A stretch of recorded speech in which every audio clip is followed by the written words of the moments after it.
You plant it, you grow it, you dry it, you roll it, you smoke it, and it goes down smooth. Hey! Spanning the continent to bring you the truth about cannabis and marijuana law reform. I smoke pot and I like it a lot. The Russ Belville Show, the voice of the marijuana nation. Now, here's your host, Radical Russ Belville. Good day, tokers and tokettes and non-toking lovers of liberty. It is Friday, December 12th, 2014, and it's got to be 420 somewhere in the world. What do you know? We made it to the weekend. All intact, I see. Everybody doing good out there? Great. Let's get this show rolling. Thanks for joining us here on 420radio.org. We're also back up on our TuneIn radio stream. If you are on the go, you can download the TuneIn radio app and then search for 420 Radio within that. You can take us on your smartphone wherever you may go. We've also got a Shoutcast stream available if you're into those kind of web-enabled streaming players. And we just submitted the station to another website, internet-radio.com. I think they're out of the UK, trying to get more and more exposure for the great program we've got here on the 420 Radio Network. And today on the Russ Belville Show, we've got some great programming for you. Joining us is a good friend of the show, somebody I've looked up to in marijuana activism, not just because he has a triple alliterative name, but because he's a good guy and he's very dedicated to the cause of legalization. Rob Ryan, the president of Ohio NORML, will be joining us at 1:30 for a cannabis community chat. They've got an important bill going on in Ohio at their state house with regards to, well, something that happens in just about all the decrim states. We finally got rid of it in Oregon a couple of years ago, or maybe it was last year, driver's license suspension for marijuana possession. Even if it's decrim, even if it's just a ticket, even if you're not in your car, you can oftentimes get your driver's license suspended over marijuana. And that, of course, has all sorts of collateral consequences. We'll talk with Rob about that at 1:30. Also on the show today, Roscoe the Wonder Dog is keeping us safe upstairs here in the studio. Also on the show today, we've got time for a radical rant because Kevin Sabet is out there on, I guess, his campaign trail to keep marijuana legalized and keep throwing us in prison. He showed up in Georgia and I imagine was paid a hefty sum to do so. A video that's kind of sweeping the internet. He said a couple of things. One, that it's not true that no one's ever died from marijuana. He's right. You know, you could have a bale of it fall on you from a great height. That could kill you. And number two, that marijuana legalization is just all about the Benjamins, baby. It's all about the money. And we're going to take a look at that theme of framing and how unsuccessful that's going to be for Kevin Sabet when we get to the radical rant at the end of the show. Also on the show today, we're going to go behind the headlines. We've been talking all week about this Cromnibus bill that will embiggen us all. The Cromnibus bill has been passed by the House of Representatives, and we'll give you the latest update on what the fate of Initiative 71 is, the legalization initiative that was passed by 70% of the people of D.C. It may actually have some light despite the Cromnibus bill. So we will take a look at that. And in drug war data mining, drugabuse.gov has updated their infographics and brochures on drugged driving to include information about marijuana. We will debunk most of that when we get to the drug war data mine. But first, we've got our 420 radio news. And in the headlines today, of course, we've got to update you on the Cromnibus bill and President Obama's reaction to that bill. We've also got to look at the federal banking regulators that are stockpiling hundreds of suspicious activity reports that could mean doom to the cannabis industry should another president decide to take them up. We've got a group in Mississippi that's trying to legalize marijuana. That's right, Mississippi in 2016. A pro-gun group in Colorado trying to fight that restriction on concealed handguns for marijuana users, and the Kentucky Department of Agriculture looking for more applications for hemp farmers. We got all that coming up in the first hour, plus you guys and your calls in hour two. Stick around. It's the Russ Belville Show.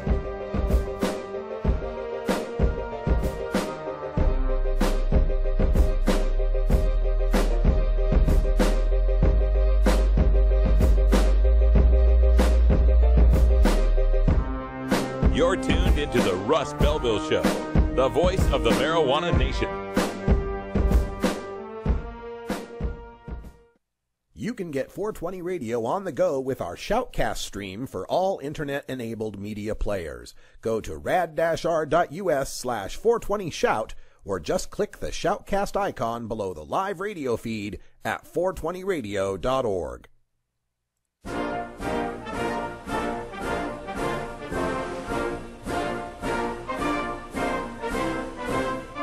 Five of the last 9 major party candidates to run for president, 3 of the last 9 vice presidential candidates, and the last 3 two-term presidents have all smoked pot.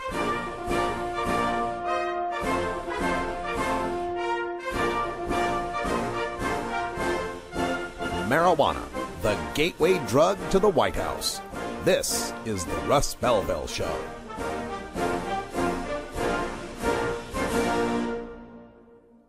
Hemp Beach TV, featuring Blazy and Max from the secret hemp beach in Florida, replaying Fridays at 12 Pacific on 420radio.org. Hey, this is Willie Nelson for NORML. I smoke pot and I like it a lot. I learned a long time ago that marijuana is a lot safer than alcohol. There's nothing wrong with the responsible use of marijuana by adults. It's time we stopped arresting and started respecting those who smoke marijuana responsibly. To learn what you can do to help, contact NORML at norml.org or call toll-free 888-67-NORML.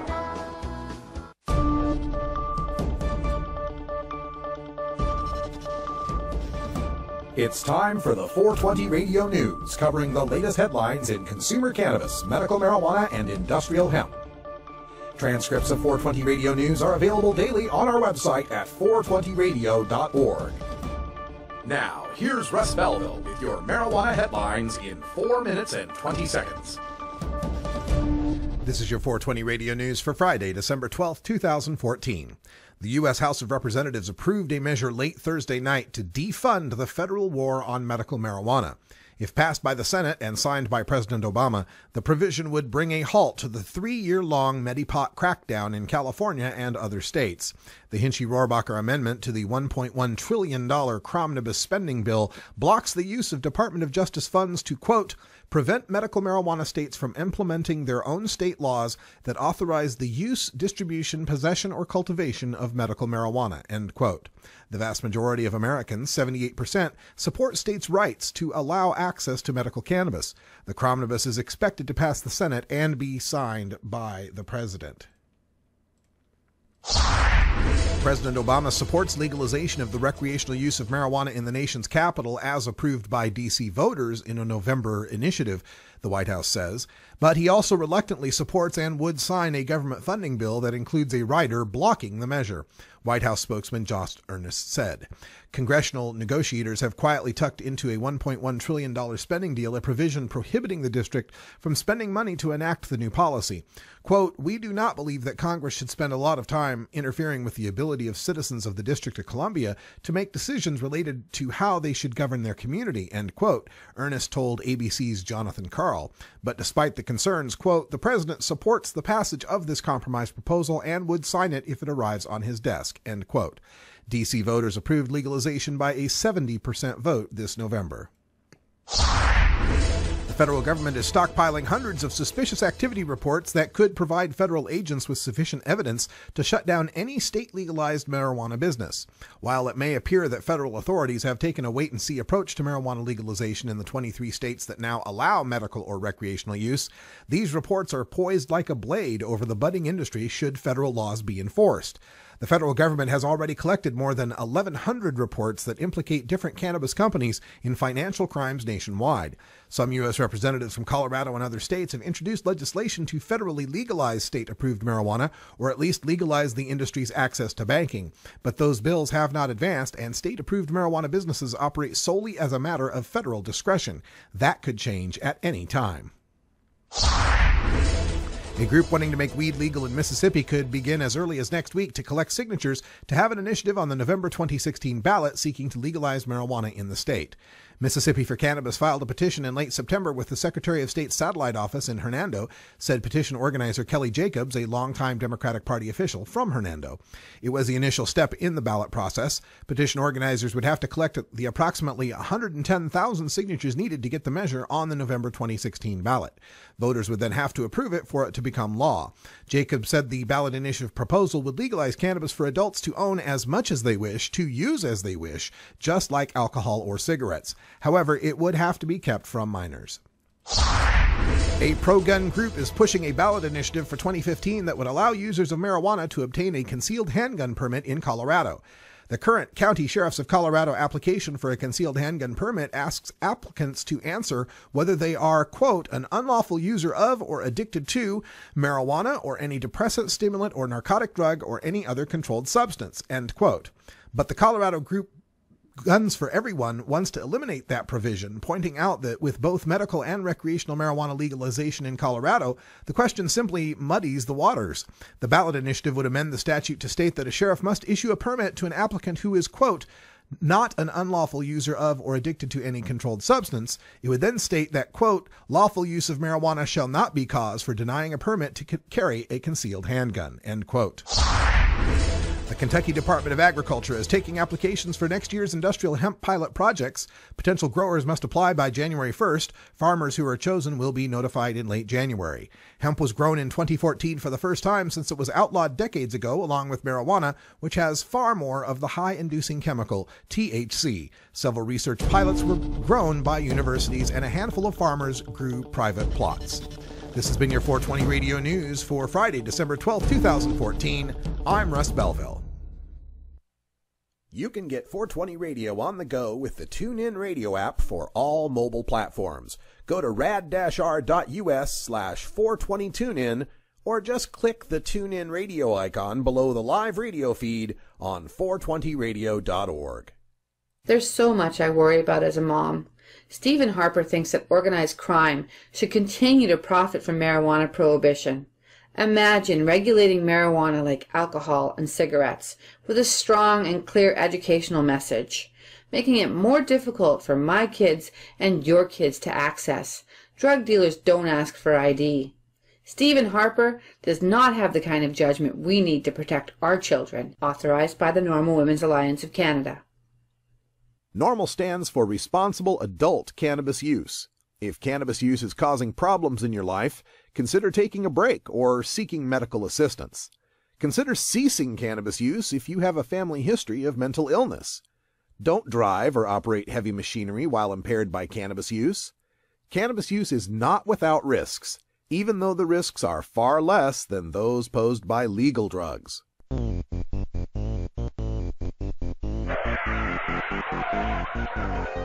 What's to keep somebody from getting all potted up on weed and then getting behind the wheel? The Russ Belville Show reminds you to never smoke and drive impaired. Hang out for a while. Share.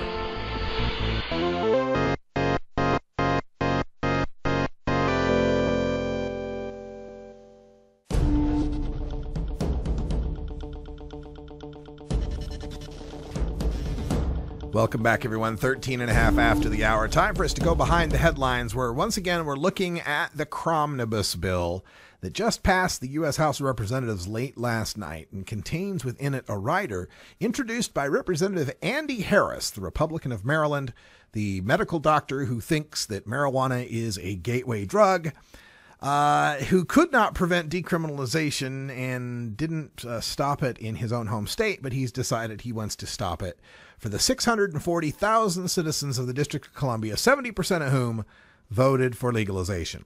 The rider that was added says, quote, none of the funds contained in this act may be used to enact any law, rule, or regulation to legalize or otherwise reduce penalties associated with the possession, use, or distribution of any Schedule I substance, end quote. And Hal Rogers, who's the Appropriations Committee chairman, the Republican from Kentucky, claims that this, quote, prohibits both federal and local funds from being used to implement a referendum legalizing recreational marijuana use in the district, end quote. But that may not be the case. There was an earlier version of this rider that had a slightly different set of words attached to it. It didn't say it prohibited funds from being used to enact legislation. It said prohibiting funds to enact or carry out any legalization. And through negotiation, the Democrats managed to get the or carry out part taken out of the language. Now, this could be a significant victory because according to Eleanor Holmes Norton, the delegate from Washington, D.C., and others who've looked at this language, they believe that Initiative 71 that legalized marijuana was enacted, quote, when it was approved overwhelmingly by voters in November, end quote, according to Holmes Norton. The initiative's elimination of penalties for specified marijuana-related activities is self-executing. In other words, what Harris is trying to prevent from happening has already happened. It has already been enacted, and perhaps in a sly political maneuver, the Democrats have managed to get the Republicans to cut out the words or carry out that would be so critical in this situation. Now, if or carry out was added in there, then they couldn't continue with the legalization they have. And the Democrats argued that that language, carry out, would not only impact the legalization that had just passed, but also impact the decriminalization that had previously passed and the medical marijuana that had been in effect since 2010. And so in negotiations, Republicans backed away on that, not wanting to see as if they were going to cancel medical marijuana in D.C., something that's popular not just in D.C., but all across the country. But in giving in on the carry out language, they may have allowed the current legalization that's already been enacted to stand. Now, there are some caveats in here. Of course, Congress still has a 30-day review period, and some people have asked, well, wait a minute, didn't it pass back in November? Hasn't it been 30 days? No, it's 30 days from when it gets transmitted from Washington, D.C. City Council to the Congress. And the 30 days have to be 30 working days of the Congress. And so there wasn't 30 days between the election and the end of this current Congress. So it has to be turned in at the beginning of the next Congress in January, which will be even greater control for the Republicans because they'll have the House and now they'll have the Senate. So this is going to get turned in. And the question is, well, is the turning in of this initiative to the Congress, is that an act of enacting it and therefore costing money and therefore prohibited? And the argument so far has been no, that there's a difference, that this is about whether or not it takes effect. Everything in the Home Rule Act has to do with Congress reviewing something and whether or not it shall be allowed to take effect. And in the Home Rule Act, it says that Congress has this 30-day period, or in some cases 60 days if it's like a security thing or something. But generally 30 days, the House and the Senate would have to write up a joint resolution disapproving this. And it's only happened like 3 times in 40 years, right? But they'd have to write up a thing that says we disapprove this act, and then President Obama would have to sign it. And already President Obama has said, I don't appreciate us monkeying around in Washington, D.C.'s affairs. I'm paraphrasing. So it's unlikely he would sign it. But even if he did, according to the District of Columbia Home Rule Act, it says that when the president signs it, the resolution, quote, shall be deemed to have repealed. Shall have deemed to have repealed the initiative. Well, you can't repeal something that wasn't enacted, can you? So this review period that would lead to a repeal of Initiative 71 legalization kind of infers that, or kind of implies that it's already enacted, doesn't it?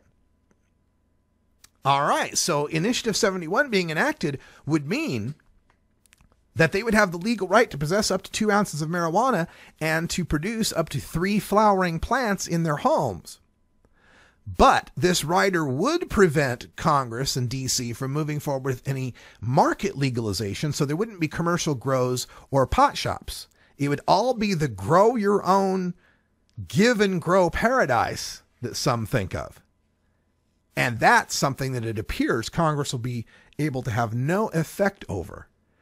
and that Republicans in the coming Congress may not have enough political will to overturn, given that many Republicans are now starting to switch over on the issue of marijuana as a states' rights issue and a limited government issue. And perhaps maybe we ought to get some younger people interested in voting in this issue. Time will tell, but I think legalization's here to stay.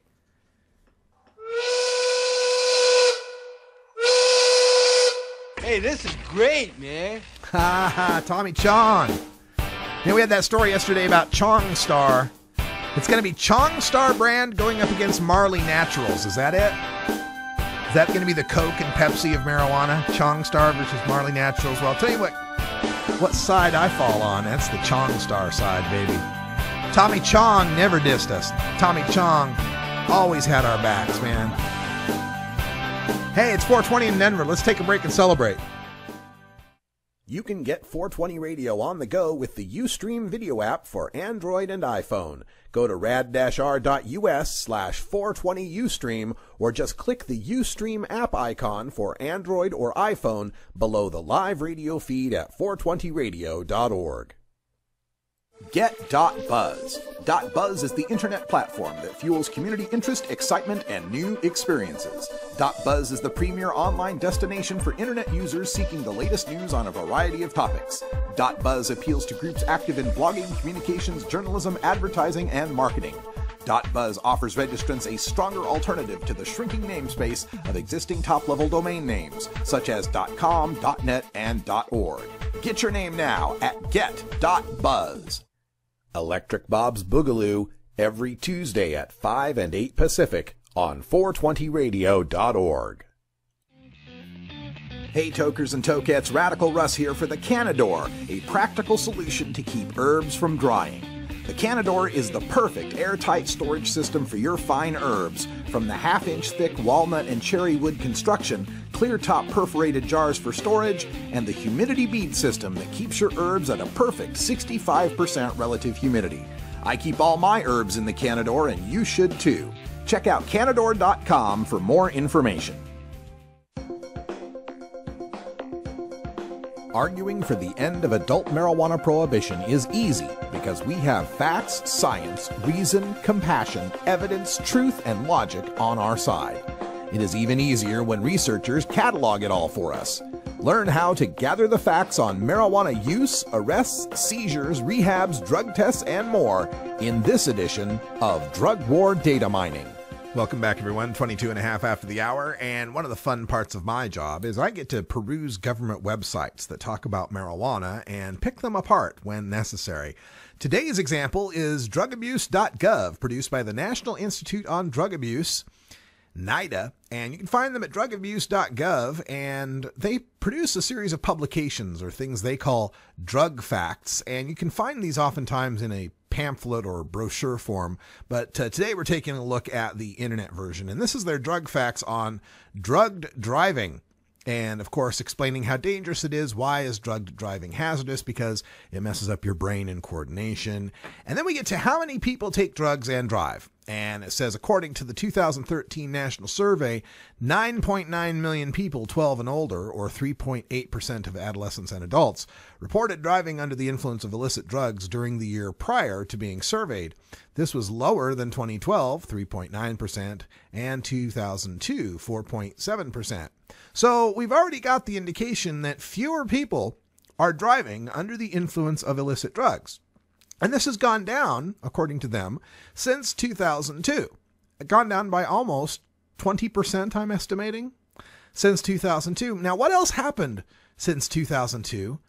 Oh, yes. Many states passed medical marijuana laws. The states that had medical marijuana laws began opening up dispensaries and more access to marijuana, and a couple of states legalized. Why is it that when we take a look at these kind of correlations, we never get any response from the drug abuse and the anti-marijuana people? But when it works the other direction, they can't stop talking about the correlations. They also point out in this that according to the survey data, young adults aged 18 to 25 are more likely to drive after taking drugs than any other age groups. Well, that's true of 18 to 25-year-olds in the case they do a lot of stupid things. But the important part here is how often does drug driving cause accidents? And I wanted to take a look at this point they made right here. Two things side by side. One, teens and drugged driving. Vehicle accidents are the leading cause of death among young people aged 16 to 19. Teens' relative lack of driving experience combined with the use of marijuana or other substances can be tragic. And then along the side here, what drugs contribute to accidents? After alcohol, THC, the active ingredient in marijuana, is the substance most commonly found in the blood of impaired drivers, fatally injured drivers, and motor vehicle crash victims. All right, full stop right there for a second. That's quite a jump there. We're talking, okay, the impaired drivers, the fatally injured drivers, okay, drivers, but then the motor vehicle crash victims? So, like, you got a van full of people that are pot smokers, and there's 10 of them in the van, and they get run into by a drunk driver. You got 10 marijuana-involved motor vehicle crash victims. It's not their fault they got run into. And they're being high or having THC in their system, even if they weren't impaired, it had nothing to do with it. They're sitting in a vehicle and got hit. But this other part I really wanted to talk about. Studies in several localities have found that approximately 4 to 14% of drivers who sustained injury or died in traffic accidents tested positive for THC. And they also combine that with the fact that 16 to 19-year-olds are the most dangerous. And let's also consider that 16 to 19-year-olds are the ones that will be the most likely to have used marijuana. When you look at the graph of how often people use pot, it's a bell curve that spikes right around 18, 19 years old, where people that age, between 20% are using monthly and about 33% are using annually. And since it stays in their system for so long, it's no surprise that we're going to find it in them. So if you combine the fact the people that use the pot most often, the people that are most likely to test positive for pot, are also the young people who have the worst driving accident statistics. It's no wonder that we find marijuana in mentally fatally injured drivers. It would be surprising if we didn't. What that doesn't show us is a correlation of driving getting worse.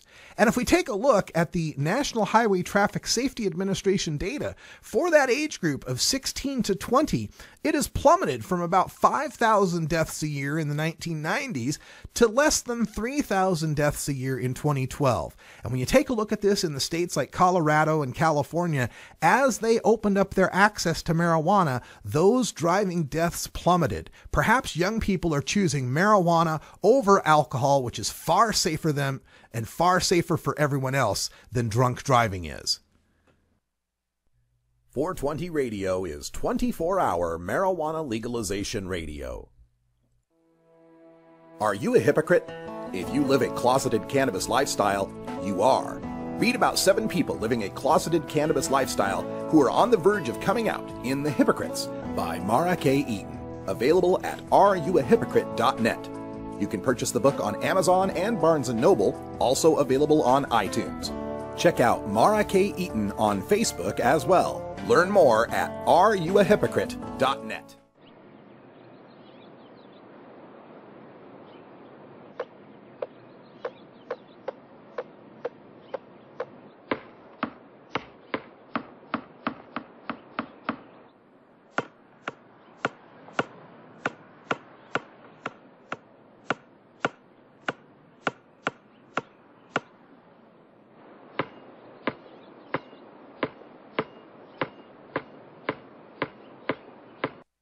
Growing plants indoors can be a rewarding hobby, but electricity bills can go through the roof.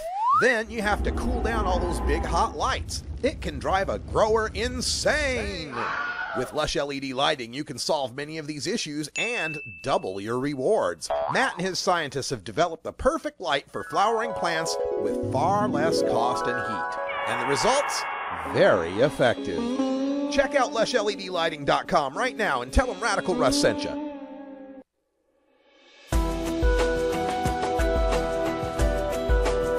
The cannabis community is a diverse set of people from all walks of life, conservative and liberal, black and white, straight and gay, rich and poor, and everyone in between. Learn more about the people we are freeing from adult marijuana prohibition in our Cannabis Community Chat.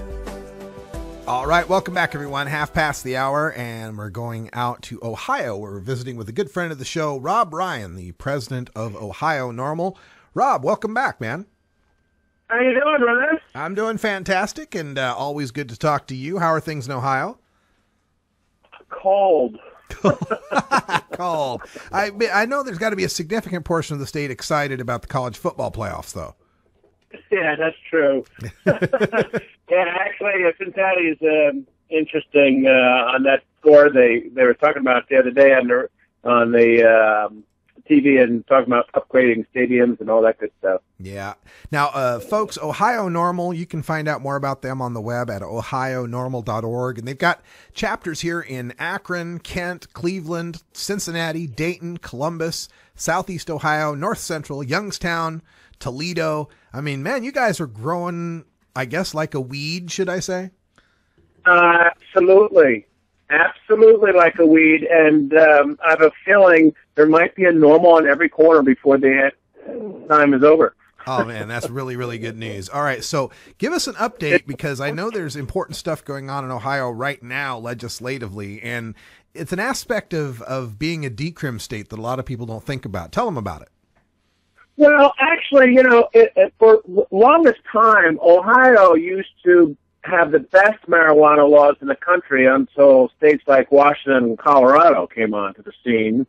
I used to joke with some of my friends on the West Coast, and they'd say, who's got the best marijuana laws? And they'd say, oh, we do. We got medical, blah, blah, blah. And I said, well, what if you don't have medical? And they said, oh, that's not good. Then they asked me about Ohio. And it's a decrim state with 100 grams, and you can figure out how big that is. About 3.5 ounces. Yeah, that's about at least two handfuls. At least 2 handfuls. There you go. 2 handfuls. Yeah, and for essentially it was a minor misdemeanor with $100 or $150 fine, depending on what kind of court you had. But over the years, they had these creeper laws come in. And, it was at one time, this is one of our early efforts, was about gun possession, right? It used to be a high felony if you even had a minor misdemeanor pot ticket in your past. You were considered a mentally disabled person because you had a weapons under disability. And that was one of the low-hanging fruit that we went after. We went all to the Bill Goodman knife and gun shows and got them all riled up, and we kind of leveraged other people, really. And that law's gone. Yeah, it's interesting. So, you try to make friends wherever you can. And then the next thing we went after was paraphernalia. Paraphernalia is weird. What is paraphernalia anyway? It's a thought crime? Yeah, really. But, it's an object that doesn't become illegal until you think of doing something illegal with it. Yeah, really. That's why I think it's an apple. That's paraphernalia. Oh my God! Come on, give me a break. But anyway, that was they had this collateral sanctions law, and worked, I think, fairly well with my state senator. And we got the marijuana paraphernalia downgraded to the same level as the marijuana offense. It used to be, pretty onerous here in Ohio as far as paraphernalia goes. Yeah, you could have the pot, but you could have the pot, but you couldn't have anything to put it in. Yeah, right, exactly. And they did weird things like baggies and tissue paper, and if it's holding it, all sorts of weird things that some of the prosecutors used to come up with. But so that was another thing we went after, and now it's a non-arrestable offense. It's not legal, but it's a non-arrestable offense at the same level as the pot possession at 100 grams. There's been some progress. Not anywhere near some of our other states. But being a decrim for so long had its own challenges in getting people motivated. Mm-hmm. Now, I remember going to nearby Michigan, where they did their medical marijuana, and they had an outstanding, absolutely outstanding volunteer support. It still took money, but and I went up there for a forum afterwards, and one of the questions I asked is, how did you get such good, outstanding support, from volunteers and stuff? And the basic message I came away with was Michigan's laws outside of, some place like Ann Arbor was so bad. Joint was jail. And so that, having tough laws can be kind of, a little bit helpful in this sense. Mm-hmm. I hate to say that. No, I get what you're saying. It's like the California dilemma. It's such a good setup that a lot of people don't even think they want to rock the boat. Right, exactly. Bingo. I'll take my pot ticket, and I'll go on about my life. Yeah. But all these other things came up. I just named two of them, but then there's the question about pain clinics, and one of the biggest ones was this driver's license suspension. Yes. Now, I'm glad you're bringing this up because this was an issue with Oregon's, prior to our legalization, our decrim law had the 6-month driver's license suspension, and that was something we fought to remove and succeeded in. So I'm glad to hear of another state. I remember that quite distinctly. I actually have a copy of the resolution that was passed. Maybe we want to tell people how that thing actually came out to be. Yeah, go ahead. You want to take that on, and I'll add in some details that you might miss? For me, it was a discussion I'd had with a NORML legal committee attorney, Leland Berger, asking me, hey, we're in a decrim state. What ideas do you have that we could go for short of, legalization, stuff we might do at the legislative level? And one of the things I mentioned was the driver's license suspension. That seemed unfair if you weren't even in your car to take away your driver's license. And the other thing I had proposed was Oregon was the only state that went from an ounce is decrim, over an ounce was a felony. And I said, that's ridiculous. There ought to be a misdemeanor in there somewhere. And so we got a differing level of misdemeanor penalties. Say that again? You went from over an ounce was a felony? Yeah. In Oregon, prior to 2013, if you had under an ounce, it was a ticket. If you had an over an ounce, it was felony. Yeah, it was crazy. And so we added decrim law, or we added some depenalization laws where between an ounce and a quarter pound now is a misdemeanor. But of course, all of that's now changed by Measure 91. Sure. And congratulations, by the way, on that. Thank you. I think that gives a lot of encouragement to other folks. So this is the thing you're fighting now in Ohio, is the driver's license suspension.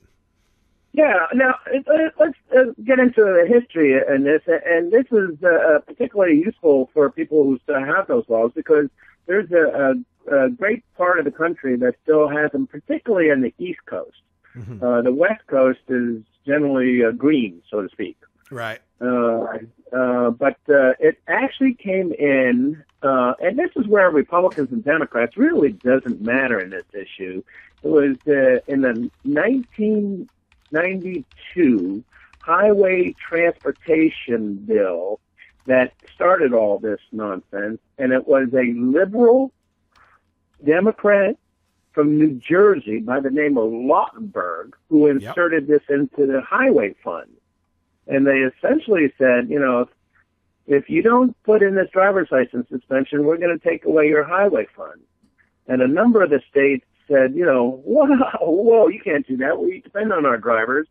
And so they inserted a kind of a compromise, an opt-out clause, where the state legislature, and this is what you went through, and this is what we're going through right now, is the state legislator would have to concur with a resolution saying they oppose the federal mandate, and the governor would sign it and send it off to the Secretary of Transportation, and then they could design their laws as they see fit concerning possession laws. And Oregon did it, and so did a lot of other states. Even our neighboring Kentucky did it. So I looked at this issue, and it affects a lot of people. It's unbelievable. I got the records from the Bureau of Motor Vehicles, and at any snapshot in time, it's around anywhere from 140 to 150,000 people in Ohio who have their license suspended just for a drug possession. Wow. Or some sort of drug offense.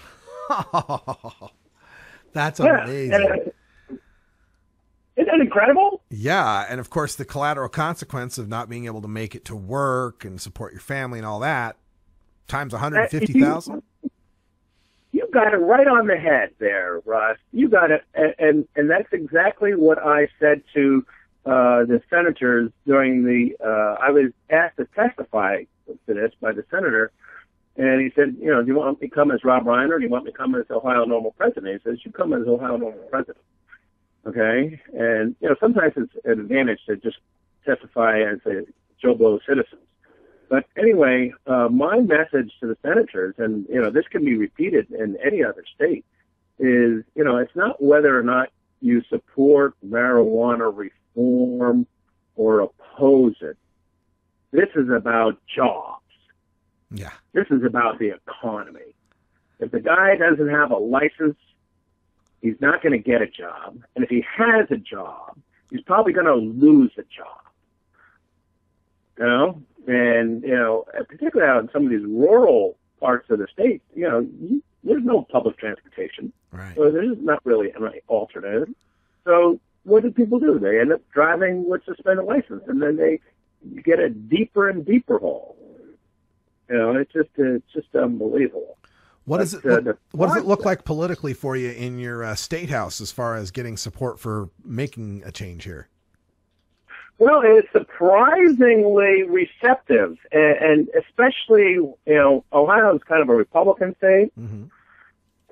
And, I would stress that New Jersey, but in New Jersey, liberal Democrat, in my testimony.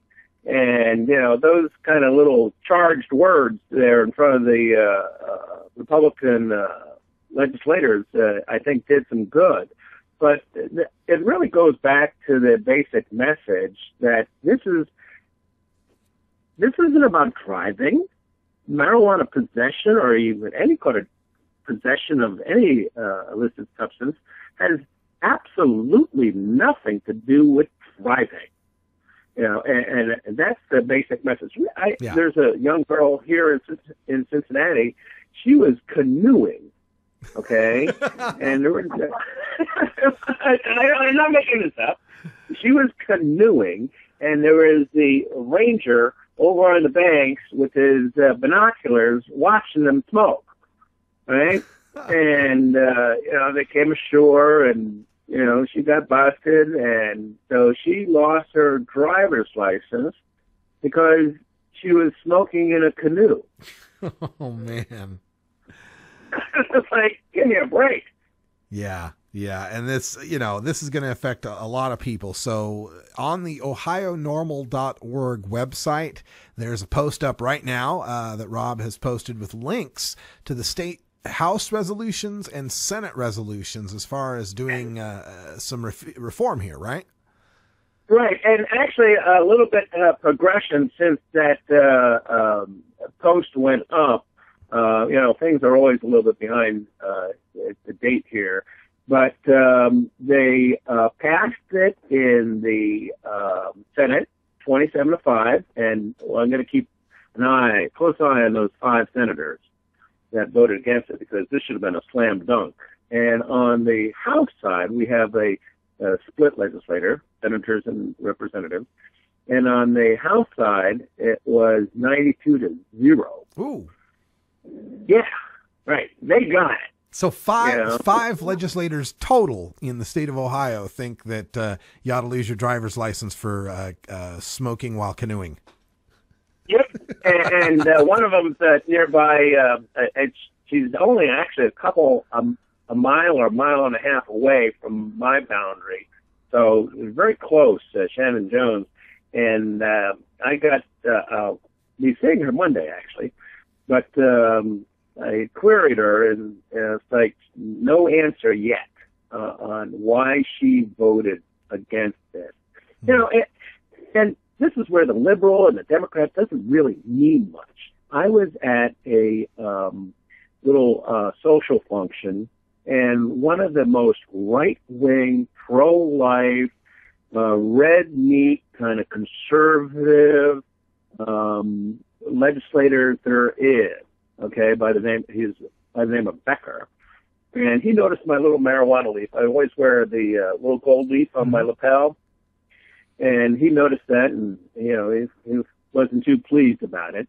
But I started talking about the driving license suspension, and he was right on the dime on our side. And, you know, here's this guy that you would think, very religious, pro-life, anti-drugs, the whole bit. And here's this guy, he's on our side. And he was in the Transportation Committee, by the way. That's great. So that worked out well.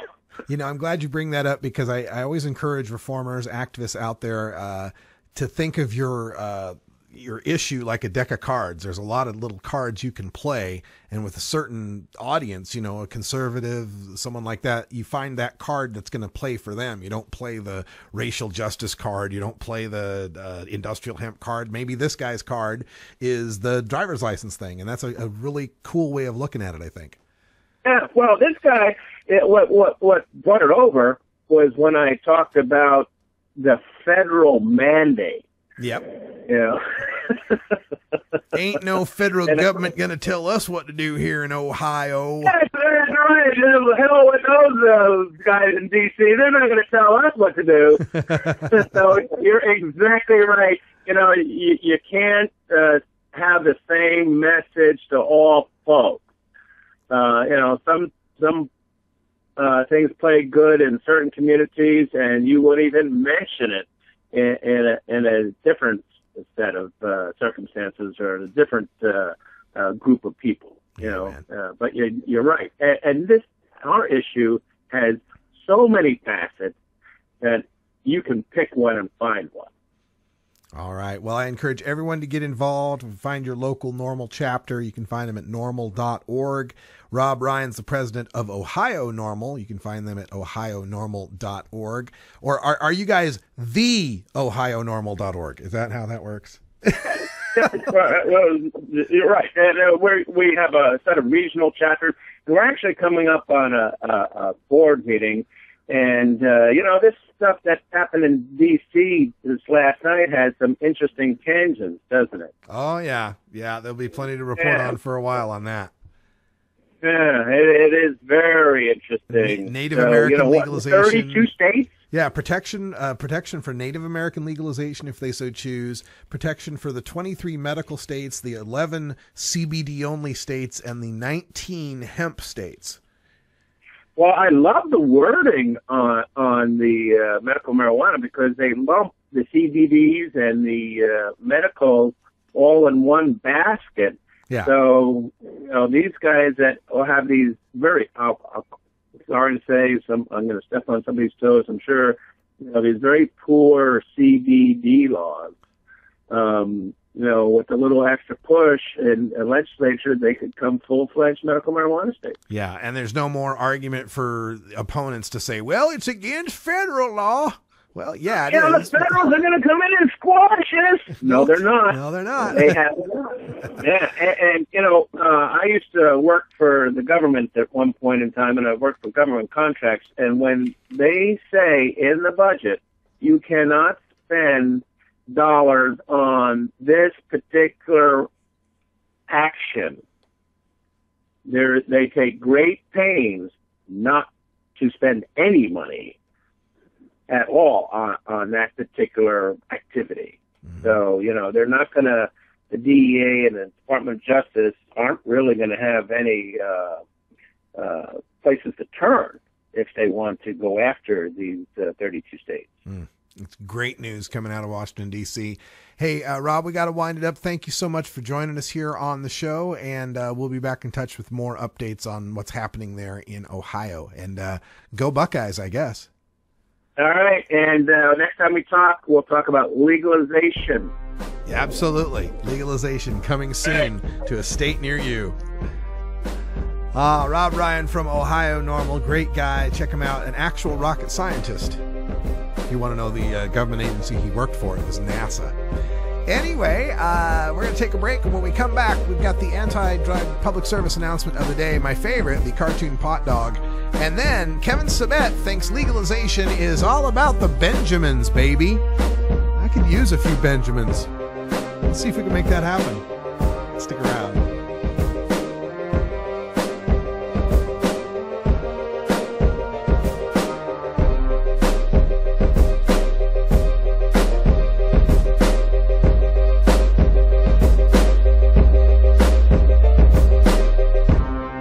You're tuned into the Russ Belville Show, the voice of the marijuana nation. 420 Radio, the activist radio station. You know Herb Thrasher from the Herb Thrasher Flower Hour. Now get ready for Herb Age Designs for the proud cannabis consumer. Herb Age Designs, lifestyle gear for the 420 friendly. Herb Age Designs, we've got Frisbee golf discs and durable hemp gear. Herb Age Designs, we've got shot glasses, drinking glasses, coffee mugs, and beer cozies. Check us out on Facebook and online at herbagedesigns.com. And follow Herb Age and Herb Thrasher on Twitter.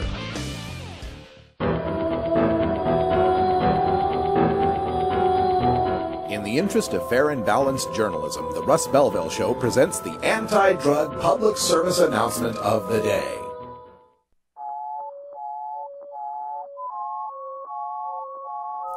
Stop looking at me. I can stop smoking pot anytime I want. Okay, how about right now?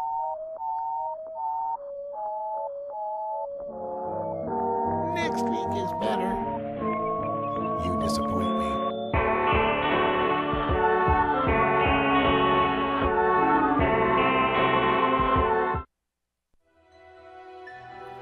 This has been the anti-drug public service announcement of the day. To cure this sort of reefer madness, listen to the Russ Belville Show every weekday on 420radio.org. At Royal Queen Seeds, we've got premium feminized cannabis seeds, including auto-flowering varieties for the medical cannabis user. We've got bulk shipments available and new CBD oil. Plus, we accept payment in Visa, MasterCard, and Bitcoin, as well as other methods. Check out our website at royalqueenseeds.com for more information. We are located in the Netherlands, and we have online grow experts ready to help you now at royalqueenseeds.com. Can't handle the truth. Entirely legitimate topic for debate. You have offended my family. Hey, this is great, man. And you have offended a Shaolin temple. One major responsibility is to encourage people to use less drugs. I know nothing. I support a change in law to end federal criminal penalties for possession of up to 1 ounce of marijuana. We don't need no stinking budget. Homosexuality, immorality in general. Down the centuries, you have slurred the meaning of the words we, the people. Be warned, this is not your mother's marijuana. You could ask yourself a question. Do I feel lucky? Well, do you, punk? I want to ask you a bunch of questions. I want to have them answered immediately. Surely you can't be serious. I am serious. And don't call me Shirley. Radical Rant. All right, welcome back, everyone. 53 and a half after the hour. And as more and more states legalize, it becomes tougher and tougher for poor little Kevin Sabet, the quarterback of the anti-legalization movement, to have a rallying cry for his followers to get behind. And, of course, marijuana legalization passed in Colorado and Washington, and they claim to have been caught by surprise, caught on their heels, according to this. But now they've had 2 years to prepare for another round of legalization, and we went 3 for 3. They completely struck out in all 3 places, Oregon, Alaska, and Washington, D.C., in halting the spread of marijuana legalization. And increasingly, every argument they thought that was a big winner argument has come to extinction now in the public's mind, thanks to the internet, thanks to people like Dr. Sanjay Gupta coming out and so forth. Originally, it was that medical marijuana was all faking. It was all just fake. Medical marijuana is a fake. It's not FDA approved. We haven't had any real studies on this. No real double-blind, placebo-controlled clinical trials on this stuff. And then, of course, the Sanjay Gupta thing came out with medical CBD. People saw with their own damn two eyes a little girl who'd been seizing 100 times a day going to being a regular, playful, smiling little girl. And while some people complained it was a lot of tugging at heartstrings and ignored the plight of people that need THC who maybe aren't as visibly sick as a little girl with seizures, it still had the earth-shattering effect of destroying that myth about medical marijuana, that it had nothing, that it was not medical in any way. Nobody believes that anymore. No one's buying that anymore. It used to be also, Kevin would pivot to, why would we need a third legal drug? Why should there be a third legal drug? We have enough trouble with alcohol. We have enough trouble with tobacco. But then people increasingly realize that marijuana is far safer than those other two things. And rather than adding a third legal drug, we're just recognizing that the third most popular drug is the safest one. It ought to be legal, and that people ought to have an alternative, another choice besides the two worst possible drugs for you. So that talking point has had to go out the window. And for a long time, Kevin Sabet would make the claims about the edibles and big marijuana. It's all about big marijuana marketing to your children. And of course, those kind of claims blew up in everyone's face when, after numerous reports of the Denver police warning parents about the marijuana-laced Halloween candy that we'd somehow give out for $10 or $15 a Chiba Chew, and instead a 2-cent Tootsie Roll would do just as well. For some reason, we were going to go bankrupt, poisoning the kids with the marijuana-laced Halloween edibles. And of course, not once did this happen throughout Halloweens all across the country, even in the medical states, even in the legal states. So now, Kevin has kind of positioned himself on this last pivot. And this last pivot is that the people behind legalization don't have the best of intentions. It's all about the Benjamins, baby. Here's the quote from his latest presentation. Quote, legalization is about one thing. It's not about medicine. It's not about getting people out of jail. It's not about ending the war on drugs. It's not even about allowing adults to use a little bit of marijuana in the privacy of their own home. It is about one thing, and that thing is money. End quote. Now, I could quote some people in marijuana law reform who behind the scenes told me we are blessed to have enemies like this. And good luck on trying to get the American public terrified of an industry that might make money and create jobs. Good luck with that.